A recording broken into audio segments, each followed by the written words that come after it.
अस्सलाम वालेकुम स्टूडेंट्स, मैं माजिद अली आपका कंप्यूटर टीचर, आपका इन पेज का टीचर। आज उर्दू इन पेज के लेक्चर नंबर 3 में आपकी खिदमत में हाजिर हूँ। तो आज जानते हैं मज़ीद उर्दू इन पेज के मतलब काम, थोड़ा सा कुछ अपने नए टूल्स के बारे में जानेंगे कि इसमें कौन कौन से टूल और क्या क्या काम करते हैं जी।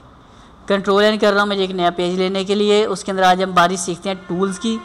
तो टूल्स क्या काम करते हैं। पहला टूल है, नाम होता है इसका सिलेक्शन टूल। क्लिक करेंगे तो पेज की सिलेक्शन कर दी इसने। यहाँ से मैं कुछ कलर चूज़ करता हूँ। तो पेज का अगर बैकग्राउंड कलर आपको करने का दिल चाहे तो आप यहाँ से उसको कलर कर सकते हैं।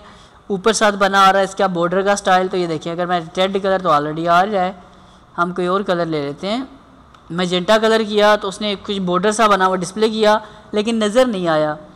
साथ लिखा आ रहा है 1, इसको मैं कर देता हूँ 30 लिख के एंटर का बटन प्रेस किया।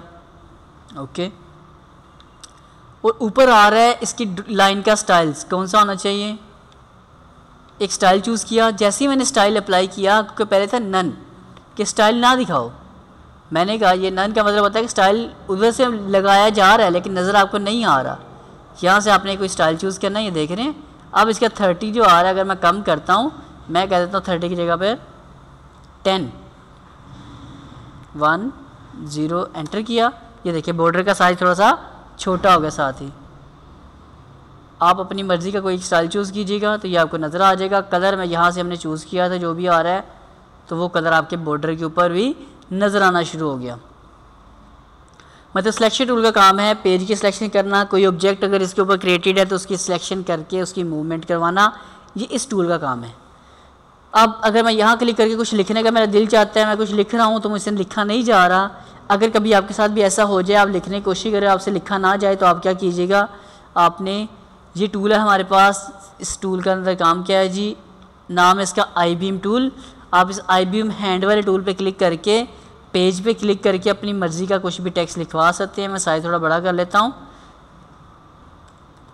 जैसे कि मैंने अपना नाम ही लिखा तो मेरा नाम यहाँ आपके सामने लिखा आ गया जी। अब बैकग्राउंड कलर कुछ और आ रहा है, बॉर्डर कुछ और मेरा टेक्स्ट का कलर कुछ और। इस आई बीम टूल का एक और काम भी होता है, ये 2 काम करके देता है आपको। एक तो टेक्स्ट की एडिटिंग करता है, दूसरा फ़ोटो एडिटिंग, पिक्चर की थोड़ी सी सेटिंग करने के लिए भी ये यूज़ किया जाता है।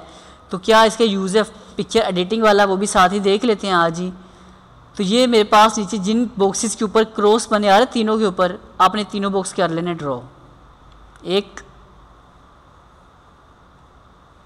2 और 3, तीनों का फ़र्क आपको वाज़े नज़र आ रहा है। ये कॉर्नर है, ये राउंड है, इसके राउंड कॉर्नर एंड पे थोड़े से राउंड हुए आ रहे हैं जी। इसमें पिक्चर ऐड करने के लिए इस पर आपने डबल क्लिक का बटन प्रेस करना है और यहाँ से आपने अपनी मर्ज़ी की कोई भी एक पिक्चर यहाँ पे ऐड कर देनी है। मेरे पास पिक्चर अवेलेबल है यहाँ पर माय सर माजिद के फ़ोल्डर में। देखता हूँ मेरे पास कुछ फ़ोटोज़ अवेलेबल होंगी माय पिक्चर्स में। ओके, नहीं है, कोई बात नहीं है। तो मैं एक और जगह से जाता हूँ, मेरे पास फ़ोटोज़ अवेलेबल है तो वहाँ से मैं इसे कॉल कर लेता हूँ जाकर, और वो फ़ोटोज़ मुझे मिलेंगी। तो मैं लाइब्रेरी में चेक करूँ, मेरी लाइब्रेरी में फ़ोटोज़ हैं, बिल्कुल ठीक है जी। एक ये पिक्चर यहाँ ऐड कर दी मैंने, यहाँ डबल क्लिक कर दूसरी पिक्चर ऐड कर दी, यहाँ डबल क्लिक करके इस पर भी डबल क्लिक कर रहा हूँ तो तीनों में एक एक मेरे पास पिक्चर ऐड हो चुकी है। अब हमें इसकी पिक्चर की थोड़ी सी करनी है एडजस्टमेंट। 2 तरीके हैं एडजस्टमेंट करने के। एक तो आपके पास आ रहा है आपका ये एरो टूल, इसका काम क्या है, क्लिक किया मूव करने के लिए पिक्चर को कहीं से भी कहीं सी जगह पर भी। दूसरा काम, जैसे पिक्चर का ये देखिए वाइट नज़र आ रहा है, आप इसको यहाँ से आएँ, बॉक्स थोड़ा सा छोटा करें और आई बीम टूल देखिए पिक किया और पिक्चर का आप देखिए साइज़ इधर से एडजस्ट करने की कोशिश की आपने। दूसरी सिचुएशन ये, जैसे ये देखें पिक्चर मूव हो रही है इसके अंदर आई बीम टूल से। एक तो चीज़ ये होगी कि हम बॉक्स को छोटा हमें करना पड़ा पिक्चर के मुताबिक। अब हमें काम क्या करना है, मैं एक बॉक्स अगर कर लेता हूँ बड़ा, कि बॉक्स अपने पास बड़ा हो, जब पिक्चर ऐड होती है तो पिक्चर को उस बॉक्स के मुताबिक सेट करना। अब इस जो पिक्चर आ रही है इसका मुझे साइज़ छोटा बड़ा करना है। तो पिक्चर को सेलेक्ट करने के बाद ये 2 घर बने आ रहे हैं आपके पास, एक चौड़ाई में एक लंबाई में है। 7% आ रही है चौड़ाई वाले में, आपने लिख के कुछ भी लिखा, मैंने अगर लिखता हूँ यहाँ पे पहले लिखा है 18, मैं यहाँ पे 40 लिख के साइड पे क्लिक करूँगा तो कुछ भी नहीं होगा, नहीं ना हुआ, जानता था। क्लिक करके आपने इस पर वैल्यू लिखनी है अपनी, और लिखने के बाद एंटर का बटन प्रेस करना है। जब तक एंटर का बटन प्रेस नहीं करेंगे ये इसकी वैल्यू को एक्सेप्ट नहीं करेगा। 40 बहुत बड़ी वैल्यू हो गई है तो छोटा कर लेते हैं, कम से कम 28 को देखते हैं क्या कहता है जी। ये 28 किया मैंने साइज़, तो कुछ इतनी सी पिक्चर कर ली मैंने, इधर से इधर हो गई। ऊपर से बड़ा करने के लिए नीचे वाला घर जो आ रहा है ये देखिए इतना लंबाई में आ रहा है, तो इधर से आपने पहचान कर लेनी है 18 आ रहा है, 18 को हम कर लेते हैं कम से कम 25। एंटर किया तो ये देखिए कितनी ज़बरदस्त तरीके से मैंने पिक्चर फिट कर दी, क्या बात है। तो आप भी इस तरह से पिक्चर की एडजस्टमेंट कर सकते हैं। 2 टूल्स हैं हमारे पास। मूव टूल किसी चीज़ों को मूव करने के लिए इस्तेमाल किया जाएगा, देखिए पूरा पूरा बॉक्स।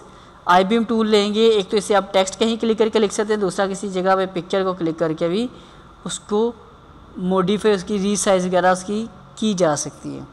तो स्टूडेंट यहाँ तक अगर आपको ये मेरे टूल्स समझ आए हों तो प्लीज़ मेरे इस चैनल को लाइक करें, शेयर करें और मेरे इस चैनल को सब्सक्राइब लाजमी कर लें और बेल बटन पे इसलिए क्लिक करें ताकि अपलोड होने वाला लेक्चर सबसे पहले आपको अवेलेबल हो सके। तो ज़िंदगी रही तो फिर मुलाकात होगी एक नए लेक्चर के साथ। तब तक के लिए आप सबको मेरी तरफ से जी अल्लाह हाफ़िज़।